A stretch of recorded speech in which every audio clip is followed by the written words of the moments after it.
जी तो मैं lucky angel और आप देख रहे हैं and time prophecy.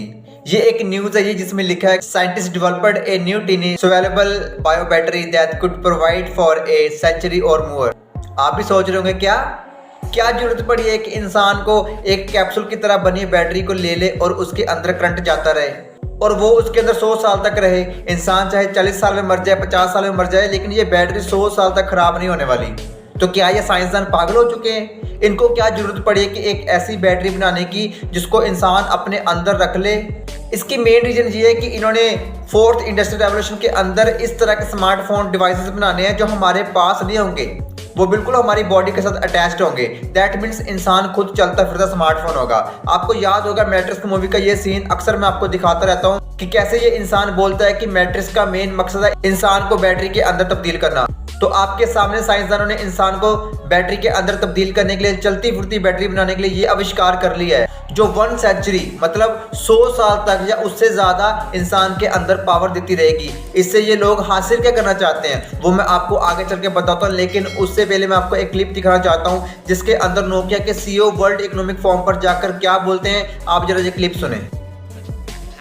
Such a good digital twin that you'll be able to go into the metaverse, into a virtual reality world, turn a dial, pull a switch, feel around, and actually change it in the real plant. Absolutely, and this is not far off. I mean, the physical and the digital worlds, they will grow together, and the result is exactly what you just said. I wanted to ask when you all think we're going to move from this form factor to something that's on your face, glasses, and when computing's all on the edge. All right, 50 seconds. Who wants to answer quickly? I think it will go. It will. First of all, it will definitely happen. I was talking about 6G earlier, which is around 2030. I would say that by then, definitely the smartphone as we know it today will not anymore be the usual kind of the most common interface. Many of these things will be built directly into our bodies. आपके सामने जो Nokia का CEO क्या कह रहा है, आजकल जो हमारे हाथ में स्मार्टफोन है, फ्यूचर में इस तरह के स्मार्टफोन हमारे पास नहीं होंगे क्योंकि डायरेक्ट हमारी बॉडी के साथ ऐसी चिप्स लगाई जाएंगी जिनको स्मार्टफोन में या इस तरह की डिवाइसेस में तब्दील कर दिया जाएगा। यानी कि हमें स्मार्टफोन की जरूरत नहीं पड़ेगी, हमारी बॉडी ही चलता फिरता स्मार्टफोन होगा।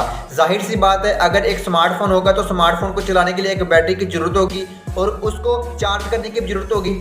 उसको चार्ज कैसे किया जाएगा? इस तरह की बैटरी इंसान के अंदर जाएगी और फिर वो डिवाइसेस काम करेगी। मेरे हिसाब से अब बहुत ज़्यादा हो चुकी है, अब वो वक्त आ चुके कि हमें इस टेक्नोलॉजी को बाय बाय कहना चाहिए।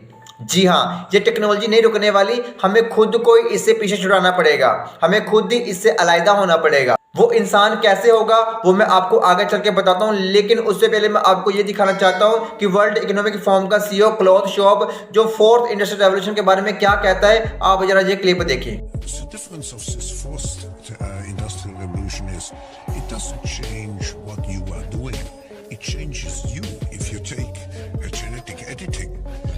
Just as an example, it's you who are changed, and of course this has a big impact on your identity. And offers certain kinds of possibilities that have to be careful about. You know, when you began to do that kind of gene editing, some people worry that you were changing what it means to be human. That's a problem. अब यहाँ पर cloth shop ये कह रहा है कि fourth industrial revolution आज तक की जितनी भी रेवोल्यूशन आया है उनमें से डिफरेंट है। ये डिफरेंट कैसे है?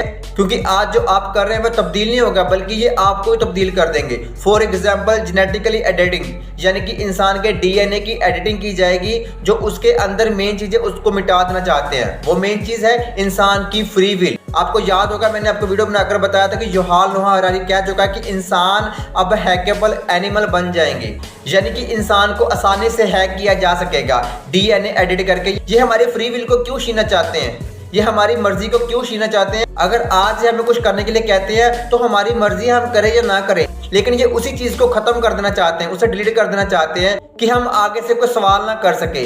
मधुमक्खी की शक्ति की तरह ये जो क्वीन होती है वो हमें बोले कि जाओ शहद इकट्ठा करके लाओ और वो सारी जाकर शहद इकट्ठा करके लाती हैं। तो उसी तरह से हमें ये जो बोलेंगे वो हमें करना पड़ेगा। ये वजह है जी फोर्थ इंडस्ट्रियल रेवोल्यूशन लाने की, टोटल कंट्रोल करने की, जो मैं आपको बहुत समय से बताता आ रहा हूं कि ये लोग टोटल कंट्रोल करना चाह रहे हैं इंसानों के ऊपर, लिटरली स्विच ऑन और ऑफ करना चाहते हैं, लेकिन किसी के कान में जूं तक नहीं सिरकती है। आप खुद नोट कर लें, आपके सामने सारी चीजें वो हो रही हैं, ये अपनी मूवीज के अंदर, अपनी वेब सीरीज के अंदर ये सारी चीजें पहले से बता चुके हैं। HBO की एक वेब सीरीज आती है वेस्ट वर्ल्ड, उसके अंदर एक सीन आता है जिसमें बताया गया है कि लिटरली इंसानों को स्विच के साथ ऑन ऑफ किया जा सकेगा, और आर्टिफिशियल इंटेलिजेंस उनको कैसे कंट्रोल कर रही है 6G टावर के साथ। और दूसरे नंबर पर इन्होंने एक मटेरियल इस्तेमाल किया है जिसको हम ग्रेफिन ऑक्साइड मैजिक मटेरियल बोलते हैं। आप खुद देखें जरा, आप खुद हैरान रह जाएंगे।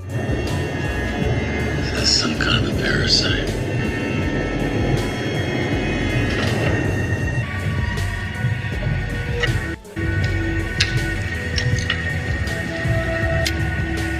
I could look from there.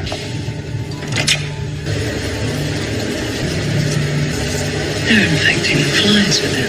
What was that? What?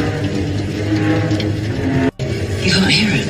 I don't hear anything. अब इस सीन में ये बताया जा रहा है कि एक अल्ट्रा लो फ्रीक्वेंसी एक ऐसा सिग्नल टावर में से निकल रहा है जो लोगों को कंट्रोल कर रहा है। बेसिकली यहाँ पर इन मक्खियों के ऊपर टेस्ट किया जा रहा है, उनके ऊपर ब्लैक गो डाला जा रहा है। ब्लैक गो, इसके बारे में आपको पहले वीडियो बनाकर बता चुका हूँ, जिसको ग्रेफाइन ऑक्साइड मैजिक मटेरियल कहा जाता है, जो कि इलेक्ट्रिसिटी का बेस्ट कंडक्टर है, जिसके बारे में आपको पहले वीडियो बनाकर दे चुका। अगर आपने वो वीडियो नहीं देखी है तो यहाँ पर क्लिक करके आप वो वीडियो देख सकते हैं। ये वही चीज है जिसके द्वारा ये लोगों को कंट्रोल करने वाले हैं। अब इसमें एक सीन जो हमें लिटरली बताता है कि कैसे ये इंसानों को एक बटन के साथ ऑन ऑफ कर सकते हैं, यानी कि ये लोग बिल्कुल स्टिल हो जाते हैं। अब ये इंसान जो आप देख रहे हैं ये हिल रहा है, ये इफेक्टेड नहीं है, ये स्टिल नहीं है। तो आर्टिफिशियल इंटेलिजेंट रोबोट इसके पास आकर बताता है कि देख लो, अब सब के सब मेरे इशारे पर रुक गए हैं। आप जरा ये क्लिप देखें, ये देखिए आप, ये इसी मूवी का सीन है। सभी लोग स्टिल हो चुके हैं, बस एक बंदा स्टिल नहीं है, क्योंकि ये इफेक्टेड नहीं है। ये उन लोगों के साथ हुआ जिन्होंने वैक्सीन लगवाई हुई थी। इसीलिए मैं आपको बोलता हूँ कि आपने अपनी बॉडी के साथ कोई छेड़छाड़ नहीं करनी है। तो आपके सामने स्टेज तैयार हो चुकी है, एंटी क्राइस्ट का उस स्टेज पर आना बाकी है। ये जितनी भी टेक्नोलॉजी बनाई जा रही है सारी की सारी इसलिए बनाई जा रही है ताकि जब एंटी क्राइस्ट का बुत लगाया जाए तो उसको सजदा करने के लिए बोला जाए तो कोई भी इनकार ना कर सके। अब हमें इससे बचने के लिए क्या करना चाहिए? मेरे हिसाब से अब हमें बहुत ज्यादा सीरियस होने की जरूरत है और अपनी बॉडी के साथ किसी भी तरीके की छेड़छाड़ करने की कोई जरूरत नहीं है।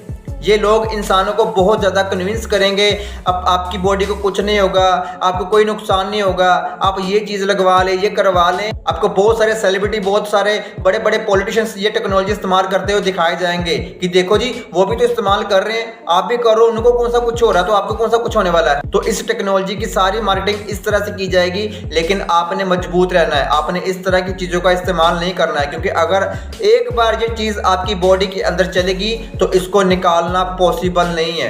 अगर इसको निकालना भी है तो उसके लिए ऑपरेशन करना होगा और आपका कोई ऑपरेशन डॉक्टर नहीं करेगा। अब मेरे हिसाब से वो वक्त आ चुका है कि इतनी ज्यादा टेक्नोलॉजी को नो कहना चाहिए और कहा जाए जी बस जी बहुत तरक्की हो गई, इतनी तरक्की हमारे लिए काफी है। जो लोग तो इतना जिगरा रखेंगे कि भाई टेक्नोलॉजी से हम अलग हो जाएं, वो लोग तो बच जाएंगे, लेकिन जो लोग दुनिया के साथ चलने की कोशिश करेंगे वो जरूर धोखा खाएंगे और एंटी क्राइस्ट बटन के साथ उनको ऑन ऑफ कर सकेगा। तो मैं आपको कहना चाहता हूं कि यीशु मसीह की दूसरी आमद बहुत जल्दी होने वाली है और अगर आप यीशु मसीह के बारे में नहीं जानते तो प्लीज अपने ऊपर थोड़ा सा तरस खाएं और यीशु मसीह के बारे में जानें, क्योंकि अभी आपके पास फ्री विल है, अभी आपके पास वक्त है, तो आप यीशु मसीह के बारे में जान सकते हैं। वह आपको निजात देने के लिए इस दुनिया में आया है, वह आपका धर्म बदलने के लिए नहीं बल्कि इस दुनिया से आपको अलग करने के लिए, पाप से आपको अलग करने के लिए, इन शैतान के बच्चों से आपको अलग करने के लिए आया है। अगर वीडियो अच्छी लगी तो वीडियो को लाइक करें, शेयर करें, कमेंट करें, क्योंकि आपकी वीडियो लाइक करने से वीडियो को रीच मिलती है और मुझे हौसला भी मिलता है कि आप मेरी वीडियो से कुछ सीख रहे हैं। अगर सच में आप मेरी वीडियो से कुछ सीखते हैं तो आपका फर्ज बनता है कि आप मेरी वीडियो को लाइक करें, शेयर करें, कमेंट करें। बाकी मिलते हैं अगली वीडियो में। अपना और अपनों का बहुत सारा ख्याल रखें। God bless you.